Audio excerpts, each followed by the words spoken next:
Jumpa kembali di MT Journey Inspiration of Life. Pagi ini saya mencoba sharingkan teman-teman dengan temanya permasalahan adalah alat dan panggilan Tuhan agar kita berubah jadi lebih dewasa rohani sampai masalah bukan jadi masalah lagi.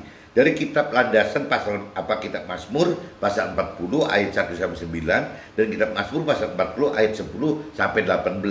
Maksud dari tema tersebut teman-teman, permasalahan adalah alat dan panggilan Tuhan agar kita berubah jadi lebih dewasa rohani. Maksudnya teman-teman, tanpa permasalahan kita ini sulit teman-teman untuk benar-benar mau gitu, mau dari hati kecil kita benar-benar tulus mencari Tuhan, ya mau mengenal Tuhan, mau mengerti akan pribadi Tuhan dan firman Tuhan, bahkan mau melakukan firman Tuhan, teman. Rasanya terlalu naif gitu apabila kita benar-benar dari hati kecil kita ya akan tertarik seperti itu. Mungkin ada gitu, cuman segelintir orang aja yang memang dari awalnya digerakkan oleh Tuhan untuk bisa tergerak gitu ya untuk mencari Tuhan. Tapi rata-rata teman-teman rasanya kita bisa mencari Tuhan itu karena memang kita menghadapi permasalahan yang tidak bisa kita selesaikan dengan kekuatan kita sendiri, teman. Intinya itu gitu. Nah, Tuhan juga memang datangkan itu. Contoh seperti cerita di kitab Nabi Ayub aja. Kitab Nabi Ayub itu kan Tuhan sengaja mendatangkan bagaimana permasalahan kepada Nabi Ayub gitu. Kalau tanpa adanya Tuhan datangkan permasalahan, ya Nabi Ayub ya cukup gitu menjadi orang yang baik gitu, orang yang saleh. Tapi yang Tuhan hendaki, rancangkan dan kehendaki bagi kita kan cuma tidak sebatas bagaimana menjadi orang yang saleh saja, teman. Bagaimana menjadi orang yang baik secara horizontal saja gitu. Dan Tuhan pengen sekali bagaimana seorang Nabi Ayub atau kita-kita ini bukan cuma saleh, baik dari sisi hubungan horizontal dengan antara manusia kepada manusia, tapi Tuhan pengen kita ini ditingkatkan lebih menjadi kebenaran, teman. Bagaimana kita hidup dengan cara benar ya secara vertikal gitu antara kita dengan Tuhan Allah. Karena apa? Karena kalau kita bicara horizontal dunia itu parameternya itu fana, teman-teman. Sedangkan yang Tuhan maksud manusia ini kan menghadapi bukan hal yang fana, hal yang kekal gitu. Nah, hal yang kekal ini ya butuh, ya itu yang kemarin kita sharingkan, butuh dimensi pemikiran bahwa kita ini hidup bukan di sangkar burung, bukan di apiari, tapi kita ini benar-benar hidup di dunia, di akhirat kekal itu. Batasannya itu, teman-teman.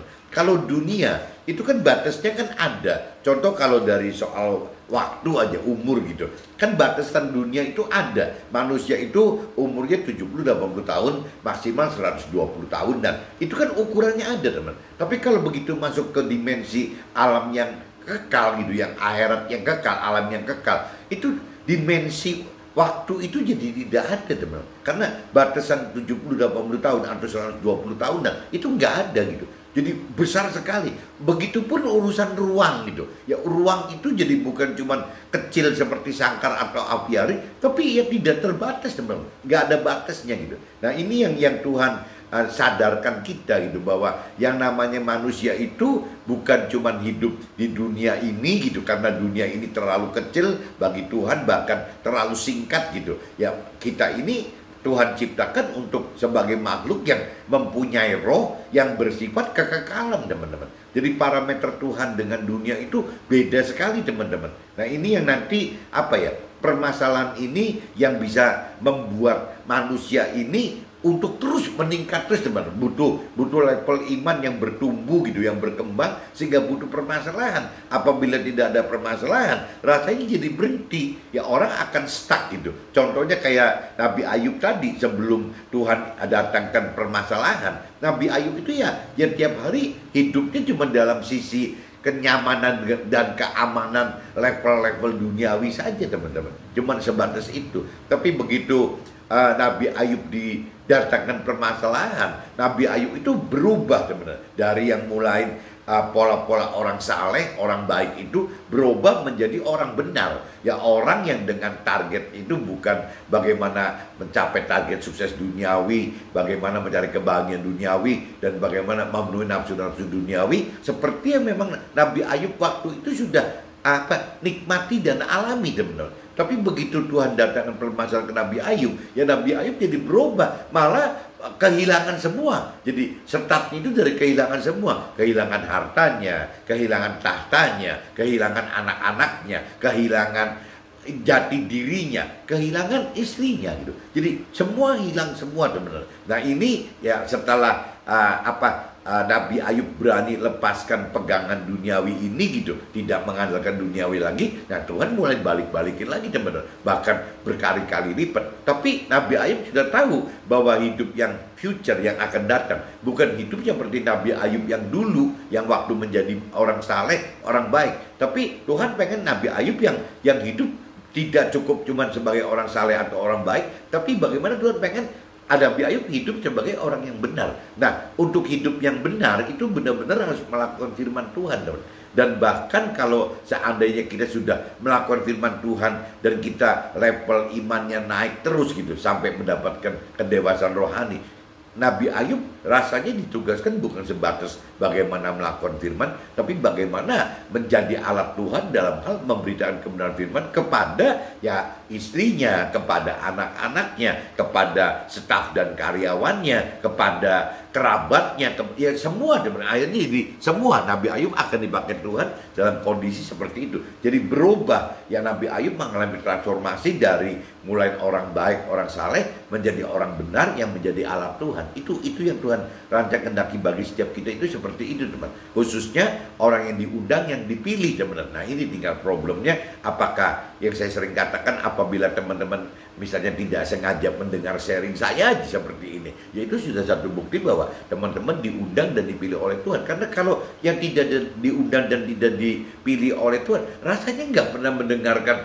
ajakan-ajakan Tuhan. Ayo kita melakukan firman Tuhan, ayo kita misalnya menjadi alat Tuhan memberitakan kebenaran firman Tuhan. Rasanya nggak pernah mendengar itu, teman-teman. Justru kalau kita sudah mendengar ini, yaitu tanda-tanda bahwa kita diundang dan dipilih. Dan tinggal problemnya kita mau merespon nggak gitu, merespon undangan dan pilihan tersebut. Ya kalau Tuhan sudah mengundang kitanya tidak merespon, ya nggak bisa. Atau kalaupun misalnya undangan itu kita merespon tapi tidak kita memilih jalan hidupnya Tuhan, juga nggak bisa juga, teman-teman. Nah ini jadi kalau sudah diundang dan dipilih, ya kita mesti merespon undangan itu dan juga membalas pilihan-pilihan itu. Ya bagaimana pilihan Tuhan itu supaya bisa terjadi dalam hidup kita. Ini sebelum saya bicara masuk ke draft, teman-teman, saya coba masuk ke dalam firmannya dulu aja, karena nggak panjang, cuma 1 sampai 18 aja, itu pun terbagi jadi beberapa perikop gitu. Ayat 1 judul perikopnya, teman-teman, syukur dan doa gitu, itu judulnya itu. Untuk pemimpin biduan Mazmur Daud, aku sangat menanti-nantikan Tuhan, lalu ia menjenguk kepadaku dan mendengar teriakku minta tolong. Ia mengangkat aku dari lubang kebinasaan, dari lumpur rawa. Ia menempatkan kakiku di atas bukit batu, menetapkan langkahku. Ia memberikan nyanyian baru dalam mulutku untuk memuji Allah kita. Banyak orang akan melihatnya dan menjadi takut, lalu percaya kepada Tuhan. Berbahagialah orang yang menaruh kepercayaannya pada Tuhan, yang tidak berpaling kepada orang-orang yang angkuh atau kepada orang-orang yang telah menyimpang kepada kebohongan. Banyaklah yang telah kau lakukan ya Tuhan Allahku, perbuatanmu yang ajaib dan maksudmu untuk kami. Tidak ada yang dapat disejajarkan dengan engkau. Aku mau memberitakan dan mengatakannya, tetapi terlalu besar jumlahnya untuk dihitung. Engkau tidak berkenan kepada korban sembelihan dan korban sajian, tetapi engkau telah membuka telingaku, korban bakaran dan korban penghapus dosa tidak engkau tuntut. Ya, lalu aku berkata, sungguh aku datang, dalam gulungan kitab ada tertulis tentang aku. Ya, aku suka melakukan kehendak-Mu ya Allah, ya Allahku, Tauratmu ada dalam dadaku. Nah ini teman-teman, hati-hati teman-teman. Jadi teman-teman itu jangan berasumsi seolah-olah Tuhan itu bisa dibayar dengan dengan harta benda, teman-teman, atau dengan persembahan. Karena yang Tuhan inginkan itu bukan harta bendanya, bukan hal dunia. Itu semua punya Tuhan itu. Yang Tuhan inginkan itu bagaimana kita bisa mencari firman Tuhan, mengenal firman Tuhan, mengerti firman Tuhan, dan melakukan firman Tuhan. Itu pun juga untuk kita sendiri, bukan untuk Tuhan, teman. Untuk kita sendiri loh. Bagaimana untuk kita mendapatkan keselamatan akhirat di dalam surga. Bagaimana apabila kita bisa mampu memberitakan kebenaran firman Tuhan di luar melakukan firman Tuhan. Ya Tuhan beri reward lagi seolah menjadi keluarga Tuhan di dalam surga. Menjadi timnya Tuhan di dalam surga gitu. Bukan hanya sebagai warga surga saja. Untuk bisa menjadi timnya Tuhan, keluarga Tuhan di dalam surga, ya harus hidup sempurna gitu. Kalau Tuhan Allah katakan begitu, atau ya melakukan firman secara all out gitu, semua gitu. Seperti ya kalau di Nasrani seperti Nabi Isa gitu, bagaimana sebagai sulungnya. Tapi kalau di Muslim kan seperti Nabi Muhammad gitu. Yang di agama lain seperti nabi-nabi yang lain, Nabi Konghucu, Siddhartha Gautama dan lain-lain gitu. Jadi masing-masing agama kan punya relanya sendiri-sendiri, teman-teman. Tapi intinya gitu loh. Jadi Tuhan itu bukan haus akan persembahan berupa harta dan benda gitu. Yang Tuhan butuhkan itu adalah ya bagaimana kita bisa hidup dengan ya tadi, mencari, mengenal, mengerti, dan melakukan firman Tuhan. Itu yang paling penting itu, teman-teman. Aku mengabarkan keadilan dalam jemaah yang besar, bahkan tidak kutahan bibirku. Engkau juga yang tahu ya Tuhan. Keadilan tidaklah kusembunyikan dalam hatiku. Kesetiaanmu kepada Tuhan dan keselamatan daripada Tuhan kubicarakan. Kasihmu dan kebenaranmu tidak kudiamkan kepada jemaah yang besar. Nah ini kalau kita simak yang ayat 18 10 sampai 11, teman-teman, ya maksudnya apabila ada sesuatu hal yang besar, maksudnya terjadi mujizat atau apa ya, input yang besar tentang Tuhan itu, ya kita harus saksikan, teman-teman, karena itu menjadi ya kebenaran yang kesaksian bahwa Tuhan itu ada, bahwa Tuhan itu maha kuasa, bahwa Tuhan itu tidak diam gitu. Ya itu jadi kesaksian kepada, di sini katakan kepada jemaah yang besar, berarti kepada sesama kita sebanyak-banyaknya, teman-teman. Engkau Tuhan janganlah menahan rahmatmu daripadaku, kasihmu dan kebenaranmu kiranya menjaga aku selalu. Sebab malapetaka mengepung aku sampai tidak terbilang banyaknya. Aku telah terkejar oleh kesalahanku sehingga aku tidak sanggup melihat. Lebih besar jumlahnya dari rambut di kepalaku sehingga hatiku menyerah. Berkenanlah kiranya Tuhan, ya Tuhan, untuk melepaskan aku. Tuhan segeralah menolong aku. Biarlah mendapat malu dan tersipu-sipu mereka semua yang ingin mencabut nyawaku. Biarlah mundur dan kena noda mereka yang mengingini kecelakaan. Biarlah terdiam karena malu mereka yang mengatai aku. Syukur, biarlah bergembira dan bersuka cita karena engkau, semua orang yang mencari engkau gitu. Biarlah mereka yang mencintai keselamatan daripadamu tetap berkata, Tuhan itu besar. Aku ini sengsara dan miskin, tetapi Tuhan memperhatikan aku. Engkaulah yang menolong aku dan meluputkan aku. Ya Allahku, janganlah terlambat. Jadi kadang-kadang meskipun kita sudah melakukan firman Tuhan, kita sudah coba belajar memberitakan kebenaran firman Tuhan gitu, teman. Kadang-kadang yang namanya proses iman kita tidak bisa berhenti, teman. Jadi proses iman kita sampai meninggal dunia itu tidak pernah akan berhenti, teman. Nanti berhentinya waktu kita sudah meninggal dunia. Kenapa Tuhan izinkan agar proses iman itu terlalu terjadi? Karena Tuhan pengen posisi kita yang paling tinggi, teman. Semakin kita banyak beriman dalam arti kata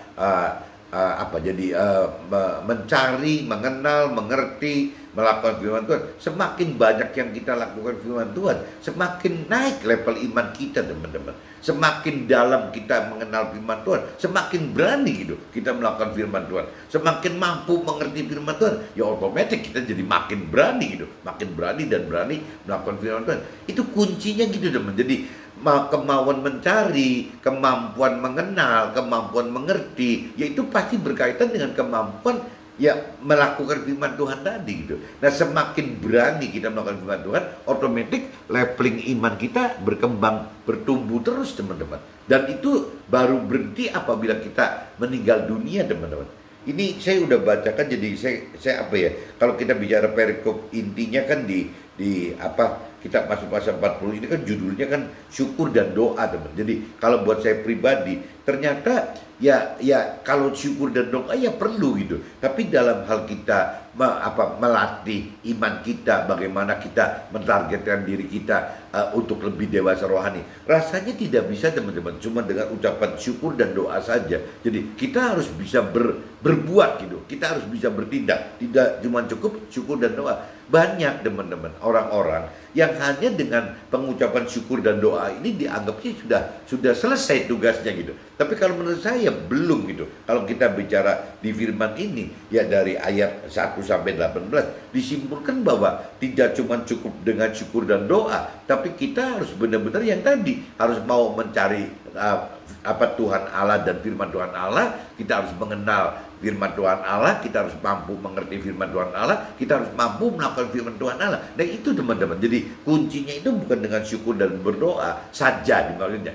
Syukur dan doa perlu tidak? Ya perlulah, perlu sekali gitu. Bagaimana bersyukur dan berdoa perlu sekali. Tapi jangan stop hanya dibicara syukur dan doa, karena Tuhan tunggu tindakan kita gitu. Ya, bagaimana kita melangkah. Iblis pun juga sama, teman. Apabila kita sudah ada pengertian firman Tuhan tapi tidak melakukan, ya iblis juga tidak bisa terusir gitu, tidak bisa terusik gitu. Karena memang kita tidak melakukan. Tapi waktu kita melakukan, iblis itu takut sekali, teman-teman. Karena waktu kita melakukan firman Tuhan, ya iblis itu dari kebohongannya, dari tipu muslihatnya, dari kejahatannya, dari niatannya, dari segala macam gitu, ya akan bubar gitu, bubar karena kita melakukan firman Tuhan gitu. Kuncinya di situ, teman-teman. Jadi kalau kita cuma syukur dan doa aja tanpa kita mengenal, mengerti dan melakukan firman Tuhan, rasanya nggak tepat, teman. Jadi tetap harus ada syukur dan doa, itu harus ditambahkan dengan ya bagaimana kita mau mencari, mengenal, mengerti dan melakukan firman Tuhan. Baru paketnya jalan, teman-teman. Mudah-mudahan teman-teman nangkep maksud saya gitu. Nah, sekarang saya coba masuk ke dalam draft saya aja, teman-teman. Jadi judulnya yang tadi dikatakan permasalahan adalah alat dan panggilan Tuhan agar kita berubah jadi lebih dewasa rohani. Berarti kalau kita benar mengerti akan maksudnya ini gitu, bahwa permasalahan adalah alat dan panggilan Tuhan agar kita berubah gitu. Nah, berarti kesimpulannya kalau kita balik, kalau tidak ada permasalahan, teman-teman, kalau kita tidak pernah menghadapi permasalahan, ya otomatis kita tidak pernah akan dipanggil sama Tuhan gitu. Ya tidak pernah direncana untuk menjadi alatnya Tuhan. Kan gampangnya gitu, teman-teman. Berarti permasalahan itu ya relatif, tergantung kita kedewasaan rohani kita sampai di level mana. Mungkin kalau permasalahan rohani kita permasalahan itu di dalam rohani kitanya masih di level balita rohani, mungkin kita stres sekali gitu, kita tertekan sekali oleh permasalahan itu. Waktu kita anak-anak rohani, mungkin kita mencari jalan bagaimana menghadapi permasalahan itu dengan apa yang Tuhan perintah peraturan, mungkin baru mencari, teman. Begitu remaja rohani, kita mungkin mulai menerapkan bagaimana mengantisipasi permasalahan itu untuk berhenti gitu, untuk berhenti ya dengan cara ya bagaimana melakukan firman Tuhan. Tapi begitu kita dewasa rohani, ada permasalahan, gak ada permasalahan, tidak ada masalah, teman-teman. Jadi permasalahan itu dianggap tidak ada, tidak menjadi masalah. Kenapa? Karena orang yang dewasa rohani tahu gitu bahwa lewat permasalahan ini ya pasti dibutuhkan untuk bisa menaikkan level iman, level pengenalan. Itu level pengenalan akan firman pun benar butuh permasalahan. Yang namanya untuk mampu mengerti firman Tuhan lebih dalam dari pikiran perasaan kehendak Tuhan, bukan dari pikiran perasaan kehendak manusia, itu aja juga butuh permasalahan, teman. Untuk bisa berani melakukan firman Tuhan, ya sama aja butuh permasalahan. Jadi permasalahan itu tergantung, teman. Apabila permasalahan itu belum disikapi dengan kedewasaan rohani, permasalahan menjadi masalah, teman-teman. Tapi kalau misalnya permasalahan itu disikapi dengan dewasa rohani, permasalahan itu sudah bukan menjadi masalah lagi, teman-teman. Ya biasa saja gitu. Memang harus kita lalui seperti itu. Meskipun gitu waktu kita dewasa rohani menghadapi permasalahan, bukan berarti terus kita tenang-tenang benar-benar 100% tenang. Nggak mungkin, teman-teman. Kalau kita sampai ada permasalahan tidak benar-benar dalam hati kecil kita tidak merasa ada masalah. Nah, terus gunanya masalah itu sebagai amplas iman kita tidak terjadi, teman-teman. Jadi teman-teman jangan salah artikan bahwa apabila kita sudah dewasa rohani, tetap teman-teman permasalahan itu menjadi amplas untuk iman kita, bukan menjadi mandul, tidak menjadi amplas lagi gitu. Kalau sampai tidak menjadi amplas, ya berarti nggak ada gunanya. Ya bagaimana kita bisa lebih terang gitu di mata Tuhan, lebih hebat di mata Tuhan, lebih tinggi imannya di mata, nggak bisa, teman. Jadi permasalahan tetap begitu, meskipun permasalahan yang kita rasakan di dalam kita gitu tidak seperti ketakutan seperti waktu kita balita rohani, anak-anak rohani atau remaja rohani. Kita mungkin ketakutannya udah beda, teman. Cuman ya tetap ada gitu. Karena yang tadi balik lagi, ya permasalahan itu bagi orang dewasa rohani pun tetap dibutuhkan selama dia masih hidup gitu. Jadi meskipun kadar amplas, kalau kita umpamakan permasalahan itu adalah amplas untuk kedewasaan rohani kita, ya yang dari mulai misalnya balita amplas kasar, ya nanti masuk lagi ke dalam kanak-kanak amplas sedang gitu, yang namanya masuk ke dalam remaja berarti amplas halus gitu, yang namanya kalau cerita sudah dewasa rohani, jangan-jangan sudah amplas halus yang mesti pakai air, teman-teman, wet sanding gitu. Jadi amplas yang dengan air, karena apa? Karena udah halus sekali, teman-teman. Nah itu tingkatnya seperti itu, teman-teman. Nah ini kembali lagi saya coba bacakan di draftnya gitu. Tadi judulnya seperti itu gitu. Ya ini tadi dikatakan permasalahan adalah alat dan panggilan Tuhan agar kita berubah jadi lebih dewasa rohani sampai masalah bukan jadi masalah lagi. Ya maksudnya gedenya masalah itu setelah kita dewasa rohani tidak berasa segede, seberat, semenekan gitu. Ya dari waktu kita balita rohani, waktu kita bicara kanak-kanak rohani, waktu kita bicara remaja rohani, ya waktu kita bicara dewasa rohani. Tadi saya umpamakan kalau cerita amplas mobil gitu. Ya seperti itu, teman-teman. Dari mulai amplas kasar di balita, amplas sedang ada di kanak-kanak, amplas halus sudah ada di level remaja. Tapi ini amplas kering semua nih, teman-teman. Nggak tahu kalau teman-teman yang belum kenal bagaimana merepair mobil, bagaimana painting mobil gitu, mungkin nggak ngerti yang saya maksud. Nanti ada satu amplas lagi, amplas yang super halus, yang amplas pun mesti dengan air, teman-teman. Makanya namanya wet sanding, bukan dry sanding. Kalau yang amplas kasar, amplas sedang dan halus itu masih amplas kering, dry sanding gitu. Tapi begitu amplas yang super halus itu namanya udah wet sanding. Nah maksud saya seperti itu, teman-teman. Jadi bukan berarti wet sandingnya tidak ada gitu. Tapi kita kalau dewasa rohani sudah bisa lebih mengantisipasi permasalahan itu dengan lebih tenang gitu loh. Tidak segrogi waktu balita atau anak-anak atau remaja rohani, tapi tetap ada keluhan karena memang fungsinya harus tetap menjadi amplas, teman-teman. Jadi kalaupun wet sanding, meskipun amplas super halus dengan air, tetap, teman-teman, fungsi amplas itu harus ada supaya iman kita tetap mengangkat gitu.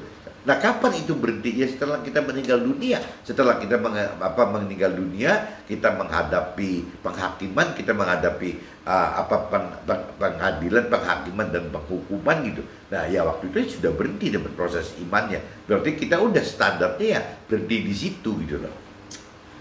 Mazmur pasal 40 ayat 1 sampai 4. Menjadi alat Tuhan dengan memberitakan kesaksian hidup bersama Tuhan dan penyelesaian permasalahan dengan jalan-jalan dan solusi firman Tuhan akan menyelamatkan kita serta menjadikan kita sebagai berkat rohani karena memuliakan dan membuat sesama percaya Tuhan.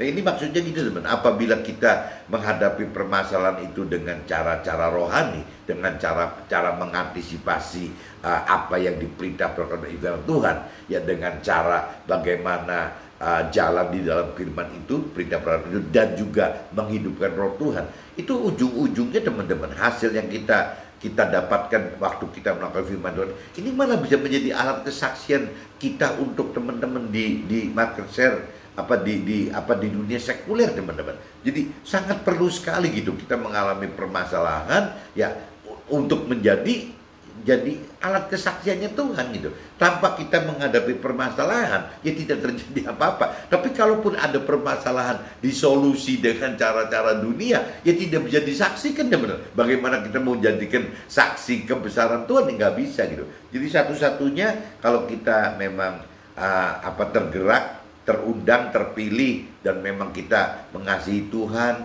ya kita percaya Tuhan gitu, kita taat kepada Tuhan, rasanya itu timbul permasalahan. Coba teman-teman jangan mengantisipasi dengan cara rasio, tapi bagaimana bukan cara duniawi, tapi bagaimana mengantisipasi dengan cara rohani gitu. Dan ini tidak mudah teman-teman. Pengalaman saya selama berarti udah berapa ya, 2007 kan, 2007 sampai 2022, berarti sudah 15 tahun teman-teman. 15 tahun kalau saya lepasin operasional perusahaan saya gitu. Saya cuma di fungsi komisaris. Saya lihat timnya saya, tim direktur dan manajer gitu, maupun supervisor dan di bawahnya. Semua geraknya dengan pola-pola duniawi teman-teman, tidak dengan pola rohani gitu. Nah, kalau buat saya pribadi, karena saya sudah dari 2003, bahkan dari tahun 2000 mencari Tuhan gitu, sudah 22 tahun ini, ya saya sudah belajar makin ke sini teman-teman, ya belajar tadi gitu, ya dari mulai balita rohani, berkembang menjadi anak-anak rohani, berkembang menjadi remaja rohani. Mungkin sekarang baru masuk dari remaja ke dewasa rohani teman-teman, tapi belum final. Ya buktinya saya masih begini gitu, ya masih belum apa yang Tuhan janjikan itu belum realita menjadi ya dan amin gitu. Dan saya tetap masalah mengalami proses ini, tapi kedewasaan rohani saya sepertinya makin meningkat teman-teman. Kenapa? Kedewasaan rohani saya makin meningkat karena pengenalan, pengertian akan firman Tuhan itu sudah berbeda teman-teman dibanding awal-awal itu gitu. Bahkan sekarang saya beranikan diri coba, karena Tuhan didorong di hati saya untuk membuat sharing melalui vlog seperti ini. Sebenarnya kan kalau teman-teman seperti saya gitu, belum tentu teman-teman mau lakukan seperti saya loh. Ya kendalanya banyak sekali. Apakah memang saya melakukan ini benar gitu? Ya dari pribadi aja udah tertekan teman, khawatir gitu. Nah kalau cerita benar dengan orang dunia pengennya melihat sampai hasil akhir saya, apa yang saya ringkan itu benar-benar dengan bukti. Lah saya nggak punya bukti kok. Bagaimana saya bisa men-sharingkan sebelum kejadiannya final? Sedangkan orang dunia kan mengharapkan bahwa dia percaya kalau melihat. Nah kalau kita diajari Tuhan kan tidak. Ya kita belum melihat pun kita harus percaya. Nah ini yang saya lakukan sekarang seperti itu teman-teman. Jadi kalau saya bicara pakai rasio, kadang-kadang saya juga komplain ke Tuhan, protes ke Tuhan. Tuhan, bagaimana saya bisa cerita ke teman-teman saya atau keluarga saya sedangkan hasilnya belum ada gitu. Ya bagaimana bicara kebenaran dengan mereka, kan nggak bisa gitu. Tapi kalau bicara dari kebenaran firman Tuhan, ya memang begitu gitu. Ya kalau kita percaya rohani, percaya Tuhan itu bukan berarti kita harus melihat dulu, tapi kita percaya akan pribadi Tuhan dan firman Tuhannya, janji-janji Tuhannya, rancangan dan kehendak Tuhannya. Ini kan real di dalam hidup saya, kan saya alami itu teman-teman. Nah sekarang kalau saya balikkan gitu, teman-teman saya yang sudah lebih senior dalam hal rohani, bahkan mungkin mentor rohani atau rohaniawan, pertanyaannya apakah tidak tergerak melakukan seperti saya gitu? Ya bagaimana memberitakan kebenaran firman Tuhan gitu, bukan melalui teori-teori rohani, bukan melalui teologi gitu, teori ketuhanan, tapi apa yang dialami dalam hidup kita teman-teman. Rasanya kalau teman-teman yang sudah lebih senior rohani dibanding saya, ya atau lebih dewasa rohani dibanding saya, tidak berani memberitakan kebenaran firman seperti ini. Nah ini nggak tahu ini benar atau salah gitu. Kita mesti sadar teman-teman bahwa kalau saya melihat beberapa bulan yang lalu, ya teman saya Pak Budi Halim yang akrab itu gitu, meninggal cuma begitu saja teman, pada usia 63 tahun. Nah kita sebentar lagi udah nyampe semua gitu. Ya kalau kita yang sudah di atas 55 tahun, ini kan sudah dekat sekali masa game overnya kita, expire date-nya itu sudah dekat sekali. Kalau kita ukurannya misalnya anggaplah dari orang yang pensiun umur 55 gitu, 55 anggap parameternya, kalau ceritanya 55 parameternya Budi Halim, ya berarti tinggal berapa? Tinggal 7 tahun lagi kan gitu. Tapi kalau parameternya misalnya umur 70, berarti masih 15 tahun lagi gitu teman. Nah sekarang kan tergantung dari posisi kitanya umur berapa. Ya kalau kita 55 berarti kalau ke Budi Halim tinggal 7 tahun. Tapi kalau kitanya 60 gitu, berarti ke Budi Halim tinggal 3 tahun. Nah kalau kita tidak memberanikan diri menjadi alat Tuhan gitu, ya mau kapan lagi teman-teman? Ya tahu-tahu udah meninggal dunia. Saya kadang-kadang mikir begitu loh. Jadi saya nggak ngerti, meskipun saya belum melihat hasil akhir apa yang saya lakukan gitu. Saya cuma bicara, saya belajar untuk benar-benar untuk mau dan mampu melakukan firman Tuhan, meskipun saya tidak ngerti hasilnya apa gitu, saya nggak bisa ngerti gitu. Nah, yang konyol teman-teman, waktu saya seperti ini, waktu tidak ada, saya men-sharingkan seperti ini tapi tidak ada bukti hasilnya, ya pasti kan jadi ribut teman-teman. Yang namanya komunitas saya gitu, atau mungkin masyarakat di sekitar saya, sesama saya gitu, ya pasti akan ngomong, ini gimana saya kok bisa cuma ngomong begini aja tanpa bukti bahwa nih buktinya seperti ini gitu. Lah yang konyol lagi, orang dunia teman-teman pengen bukti itu, ya bukti-bukti bukan seperti yang Tuhan rancang kehendaki, misalnya target keselamatan akhirat, atau damai sejahtera di akhirat, atau misalnya masuk ke dalam surga. Karena yang target-target rancangan kehendak Tuhan itu kan semua kan ada di akhirat benar, bukan now gitu, bukan sekarang. Nah, makanya banyak sekali orang yang dengan harapan waktu saya bisa men-sharingkan kebenaran ini, ya pengen bukti gitu. Kalau memang kebenaran yang saya sharingkan itu benar, ya buktikan dong. Orang dunia menghendaki bukti itu bukan di akhirat nanti, bukti sekarang. Apa buktinya orang dunia?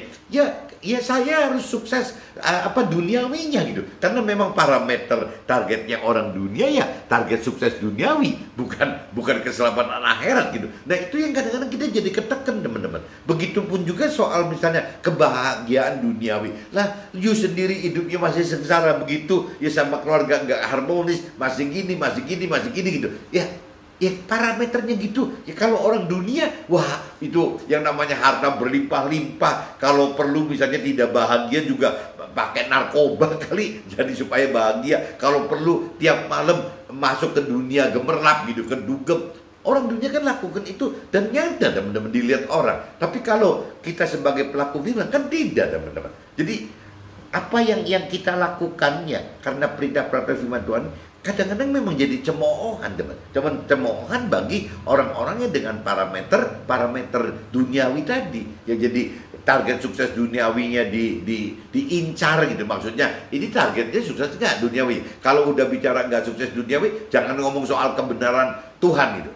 Seperti itu. Begitupun kebahagiaannya. Kalau memang mutung aja, ya tidak bisa hombre-hombre kemana-mana gitu, ya sudah jangan ngomong soal kebenaran, keberhasilan dengan Tuhan gitu. Itu orang dunia mengharapkan itu.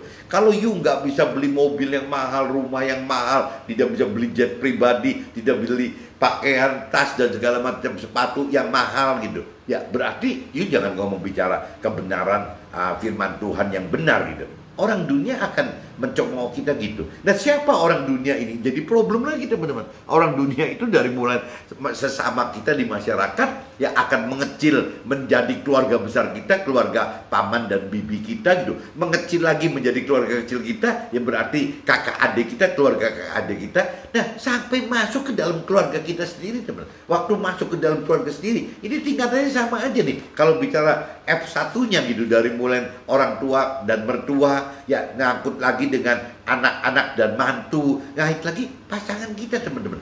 Ini kalau semua orang-orang ini masih dengan pola-pola dunia, pasti mereka itu komplain semua. Meskipun ada yang berani ngomong, ada yang tidak berani ngomong. Ya ada yang cuma bicara dengan sikap-sikapnya aja gitu. Nah itu sangat menyebalkan. Dari sisi rohani itu sangat menyebalkan. Yaitu salah satu proses permasalahan teman. Permasalahan yang kita hadapi bukan cuma urusan materi duniawi saja, tapi kadang-kadang juga urusan ya jiwanya. Jadi bukan tubuh aja teman, bukan urusan cuma tubuh materi, urusannya tubuh, tapi juga bisa jiwa, pikiran, perasaan, kehendak kita juga kena juga, bahkan roh gitu, rohnya kena maksudnya ya waktu kita bicara kebenaran seperti ini, malah mereka cemoohkan, malah mereka ketawa gitu. Nah ini yang jadi persoalan itu teman-teman, nggak mudah gitu. Jadi waktu kita menjadi alat Tuhan, memberitakan kebenaran firman seperti ini tidak mudah. Dan bahkan saya sering kadang-kadang mikir, Tuhan kenapa ya kok banyak sekali teman-teman rohani saya yang dulu mementori saya, kok diem saja sih gitu. Apakah nggak takut nanti seperti expired date-nya datang, game over-nya datang gitu. Kalau saya masih bisa mikir, iya ya sebelum itu coba saya begini. Meskipun ya takut teman, takut karena waktu pengenalan pengertian akan firman Tuhannya banyak sekali teman-teman saya yang bahkan mentor rohani gitu, yang jauh lebih hebat lagi, lebih apa, lebih mengenal, lebih teoritis gitu. Nah kalau saya lepas-lepasan begini teman-teman, ya dari dulu nggak pernah diajarin urusan Tuhan menuhan, tidak diajarin firman Tuhan gitu. Ya umur 47 saya baru terima Tuhan gitu. Ya nggak tahu. Jadi ya teman-teman tolong maklumin saya, maafin saya kalau memang ya ada banyak kesalahan yang saya sharingkan ini. Cuman ya kembali lagi saya cuman berusaha bagaimana untuk bisa taat mengasihi Tuhan gitu ya. Bagaimana untuk bisa taat mengasihi dan percaya Tuhan dengan cara ya itu yang memberikan kebenaran firman Tuhan gitu. Jadi bagaimana ya terjadi hari ini. Padahal kalau saya lihat dari kacamata internal rohani yang saya alamin, banyak sekali teman rohani dan mentor rohani saya gitu yang harusnya lebih pantas gitu ya untuk memberanikan diri membuat vlog-vlog seperti ini ya, untuk memberikan kebenaran firman kepada sesama atau ke sesamanya atau ke teman-teman yang di kelompok mentoring itu gitu. Saya pikir sih harusnya seperti itu teman. Dan banyak teman-teman, banyak yang mampu gitu untuk bisa begitu. Cuman masalahnya tidak berani atau enggak gitu. Nah kalau saya mungkin nggak tahu, kadang-kadang juga takut begitu, tapi ya buktinya terus dijongklokin terus untuk terus begini teman-teman hari ke hari gitu. Ya seperti yang saya ceritakan tadi malam, saya pengen ngomong apa juga saya nggak ngerti gitu. Tahu-tahu pagi-pagi subuh, ayo dikupas Mazmur 40 katanya. Cuma ngomong begitu. Dan kalau saya udah bicara tidak ada skenario, langsung saya ngomong begini. Nah, kadang-kadang ini bikin ngawur nih teman-teman. Jadi kadang-kadang sebutan yang kemarin saya bilang ada tokoh-tokoh yang jadi salah sebut atau apa, karena saya nggak memang menguasai dari seperti teman-teman atau keluarga saya yang lain yang memang sekolah minggu dari umur masih kecil sekali gitu ya, masih balita itu udah sekolah minggu. Saya nggak ngalami begitu kok, sampai umur 47 saya baru bisa membaca firman Tuhan. Jadi ya teman-teman yang tidak mengalami seperti saya harusnya lebih lebih cepat dan lebih qualified gitu apabila memang tergerak untuk ya masuk ke dalam apa yang Tuhan perintahkan dalam firman-Nya gitu teman. Sayang teman-teman, nanti jangan sampai kita waktunya sudah game over ya, sedangkan umur meskipun firman katakan umur 70-80, tapi kalau saya menyimak kejadian Budia Halim yang tidak apa-apa gitu ya buktinya ya meninggal 63-an tuh gitu. Ya berarti kita juga mesti waspada, jangan-jangan sebelum 70 sudah meninggal kali. Nah kalau kita sebelum 70 udah meninggal, waktu kita sisanya tinggal dikit sekali teman-teman untuk bisa menjadi alat Tuhan itu jadi makin nggak keuber gitu. Mazmur pasal 40 ayat 5-6. Permasalahan semakin membuat kita mengenal dan mengerti akan pribadi Tuhan dan firman Tuhan, baik perintah dan peraturan serta janji-janji, bahkan rancangan kehendak Tuhan, tidak hanya hal duniawi fana saja tetapi sampai kepada hal akhirat kekal.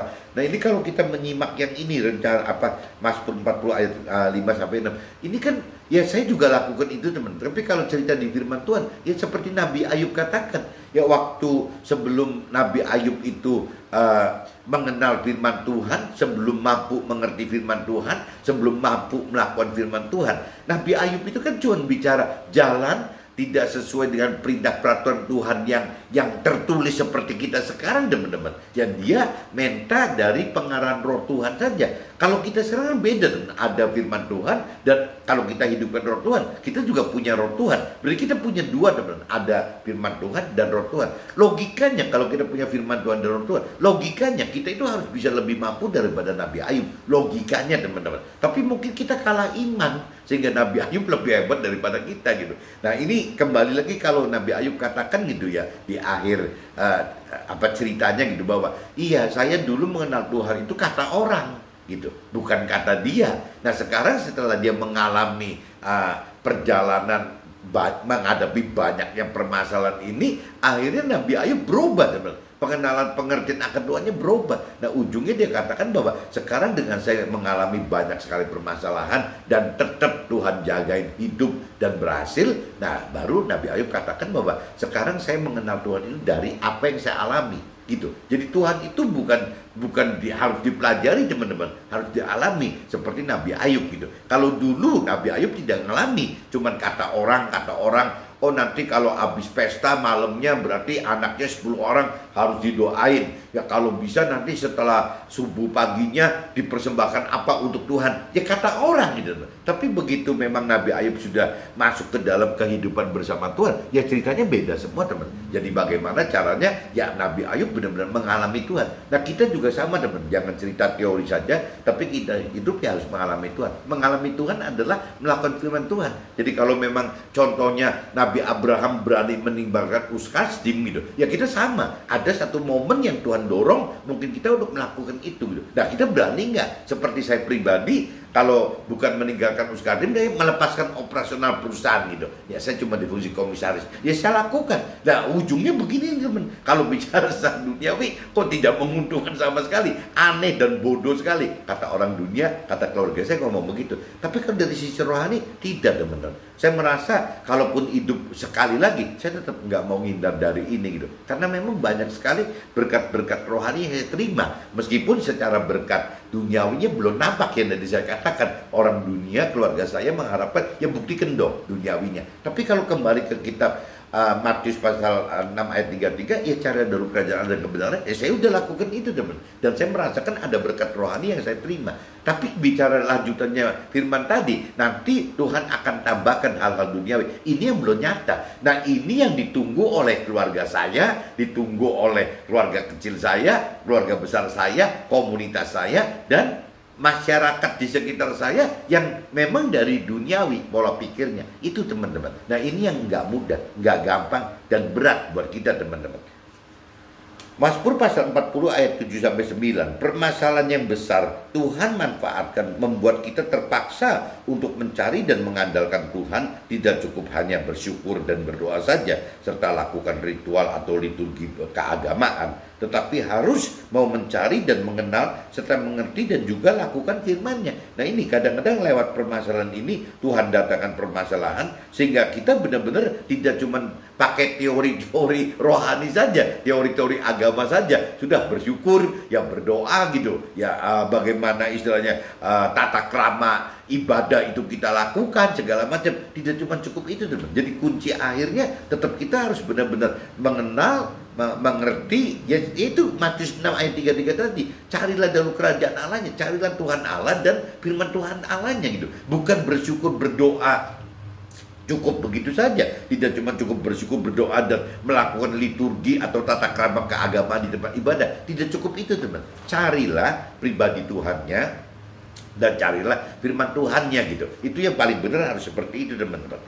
Mazmur 40 ayat 10-11. Permasalahan membuat kita dewasa rohani sehingga tidak menganggap masalah sebagai masalah lagi. Karena masalah justru dibutuhkan sebagai vitamin dan bagian hidup dalam proses pertumbuhan iman rohani kita, sehingga kita berani menjadi saksi Tuhan. Nah, itu permasalahan itu fungsinya seperti itu, teman-teman. Jadi kalau kita sudah makin, kalau permasalahan dari saya udah cerita permasalahan itu dari tilik, dari balita rohani, ya permasalahan itu jadi besar, teman. Waktu kita bicara kadang-kadang rohani udah makin mengecil. Waktu kita remaja rohani agak lebih mengecil lagi, dan waktu kita dewasa rohani permasalahan itu ya nggak problem, gitu. Ya bukan masalah lagi. Cuman meskipun tetap ya, teman-teman, yang tadi saya katakan cerita amplas tadi, gitu. Jadi meskipun kita sudah dewasa rohani, tetap dibutuhkan wet sanding tadi, amplas basah tadi, untuk bisa lebih menyempurnakan iman kita sampai ajal kita menjemput, sampai kita meninggal baru berhenti, teman. Tidak bisa diamplas lagi, gitu. Nggak bisa amplas kasar, nggak bisa amplas sedang, nggak bisa amplas halus,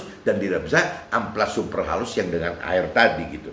Mazmur pasal 40 ayat 12-13. Kedewasaan rohani tidak menghilangkan permasalahan, karena kita butuhkan permasalahan untuk bahan proses pertumbuhan iman rohani kita dan sebagai bahan pengharapan serta kasih karunia Tuhan agar kita tetap bersandar dan andalkan Tuhan. Nah, ini malah dipertegas lagi, bukan cuma sekedar bagaimana mendekatkan level iman kita saja, tapi malah di sini dikatakan di Mazmur pasal 40 ayat 12-13 itu bagaimana permasalahan itu menjadi satu pegangan gitu, sehingga kita tetap mengharapkan Tuhan, kita berharap kepada Tuhan, ya kita juga istilahnya bersandar kepada Tuhan, kita juga mengandalkan Tuhan. Jadi ya permasalahan fungsinya untuk itu, teman-teman. Jadi teman-teman nggak usah harus hidup itu harus benar-benar hilang di dalam permasalahan. Kalau sampai hidup itu sampai hilang permasalahan cuma dua, teman, balik menjadi orang dunia gitu, ya dianggap permasalahan nggak ada, sudah cukup aman dan nyaman, atau ya sudah meninggal, teman. Ya cuma dua pilihan itu, ya hidup tidak dengan bermasalah itu cuma dua pilihan, kembali ke orang duniawi lagi, atau ya meninggal gitu, meninggal dunia, udah nggak bisa ingat apa-apa gitu. Mazmur pasal 40 ayat 14 sampai 18. Tanpa permasalahan kita akan semakin sulit melakukan firman Tuhan, karena orang dunia dan berkeyakinan akan selalu menganggap pelaku firman tidak hidup dalam kewajaran dunia, bahkan dianggap melakukan hal yang bodoh karena tidak hidup dengan fokus mencari hal-hal duniawi, tetapi melepaskannya demi mencari hal rohani. Ini terjadi dalam saya, teman-teman, terjadi dalam kehidupan saya gitu. Ya benar-benar selama dari tahun 2003, karena ada nubuatan dari 4 hamba Tuhan itu gitu. Ya untuk saya melepaskan operasional perusahaan, di mana saya percaya 4 hamba Tuhan itu karena memang ada sebelum tahun 2003 ada terjadi nubuatan dan mujizat tahun 2000, ya akhirnya jadi saya percaya, teman-teman. Jadi mujizat tahun 2000 terjadi, ya saya jadi percaya, 2003 saya lakukan. Dan sampai hari ini, teman-teman, berjalan dari 2003 sampai sekarang nih, nggak sebentar loh, teman-teman. Ini banyak sekali gitu, banyak sekali yang saya rasakan bahwa ya waktu saya melakukan itu dianggap ketidakwajaran dan kebodohan, teman-teman. Kok ada aja sih, kok orang melepaskan saya sebagai pengusaha, kok bodoh-bodohnya, kok aneh-anehnya gitu, kok mau-maunya lepasin operasional. Ya sedangkan perusahaan saya yang masih kagok begini, teman-teman, kecil tidak, gede tidak gitu, itu kan masih membutuhkan fungsi saya di fungsi-fungsi operasional gitu. Nah kalau saya melepaskan tahun 2003 masuk ke dalam fungsi yang non operasional, ini kan kelewat konyol, teman. Sedangkan yang namanya timnya saya tidak ada gitu, tidak ada tim yang profesional karena perusahaannya kagok gitu. Nah ini yang saya rasakan, bahwa dengan mengalami seperti ini, ya saya diperbodoh, ya dianggap tidak wajar oleh semua pihak loh. Jadi dari mulai keluarga saya sendiri, ya bisa anggap saya seperti itu aneh, ya meskipun tidak berani ngomong gitu, tapi dari mulai responnya, tanggapannya, mimik mukanya, segala macam gitu, tingkah lakunya, yang mencerminkan itu, teman-teman. Protes-protes yang memang yang tidak berani diucapkan gitu, tapi ya seperti itu hampir di keluarga itu mengalami seperti itu gitu. Nah terus naik lagi keluarga kecil saya juga mungkin benci gitu, yang nggak biasa begini kok jadi begini. Ya keluarga besar juga aneh, ngerasa aneh. Komunitas juga jadi tontonan kali bagi komunitas, sampai ke sesama masyarakat yang di sekitar saya yang tahu saya juga mungkin jadi tontonan gitu. Ya cuman mungkin aneh aja, kenapa dalam kondisi begini kok tetap aja masih punya semangat, masih segar bugar gitu. Ya cuman melihat itu aja, hal yang aneh gitu. Tapi pola hidup saya sudah benar-benar banyak orang yang menganggap sudah beda, teman-teman. Sudah beda sekali. Saya prepare untuk vlog yang seperti macam begini. Saya itu bangun dari jam 2-an, teman. Jam 2, jam 3. Kadang-kadang jadi jam 1 lebih, kadang-kadang jam 2, kadang-kadang jam 2 lebih gitu. Ya kurang lebih jam 2 gitu. Saya prepare ini dari jam 2, teman. Saya prepare dengan sekalian sharing-sharing yang lain gitu. Nah, sampai ya baru selesai membuat draft semacam ini, teman-teman. Ini aja mendadak loh. Jadi kayak tadi pagi aja saya kupas Mazmur 40 ini bukan dari semalam atau seminggu atau sebulan saya udah tahu bahwa saya pengen sharing ini, tidak, teman. Subuh saya langsung digerakkan kayak Mazmur 40, langsung saya bikin draft, teman. Jadi bukan bikin apa sih seperti apa orang-orang bikin khotbah yang baik gitu, enggak, teman. Saya cuma asal tulis dengan tujuan cuma membatasi waktu aja, jangan kelewat ngelantur dari 40 menit gitu. Kalau saya dibiarkan nanti saya khawatirnya lebih dari 40 menit dan bisa kurang jauh dari 40 menit. Jadi cuma saya bikin draft seperti ini. Nah untuk bikin draft seperti ini dengan sampai nge-vlog begini, ya bayangin, teman, dari jam 2 dengan ada sharing-sharing ini sampai nge-vlog jam sekarang gitu, ya sudah ya sudah jam 8 gitu. Ya, berarti sudah 6 jam, teman. Saya hidup secara nggak langsung sudah 6 jam gitu. Hilang untuk urusan ini. Ini belum nih, teman. Abisnya bubar vlog ini, saya biasanya meeting sebentar, briefing sebentar, 1-2 jam. Setelah itu saya tag vokal untuk lagu rohani, teman-teman. Sampai siang, sampai 12, sampai jam 1. Udah, terus saya work from home gitu. Ya, saya kerja pakai WA dan Zoom. Ya sudah, nanti begitu sore saya langsung biasanya rutin olahraga, fitness segala macam. Ya, udah sorenya mulai masuk lagi tuh, dengerin khotbah lagi. Ya, jadi balik lagi anggapan teman-teman yang dianggap aneh dan gak wajar aja, teman. Ya mudah-mudahan teman-teman pagi ini bisa mengerti bahwa permasalahan adalah alat dan panggilan Tuhan agar kita berubah jadi lebih dewasa rohani sampai masalah itu bukan jadi masalah yang besar lagi buat kita. Oke, teman-teman, see you, bye-bye.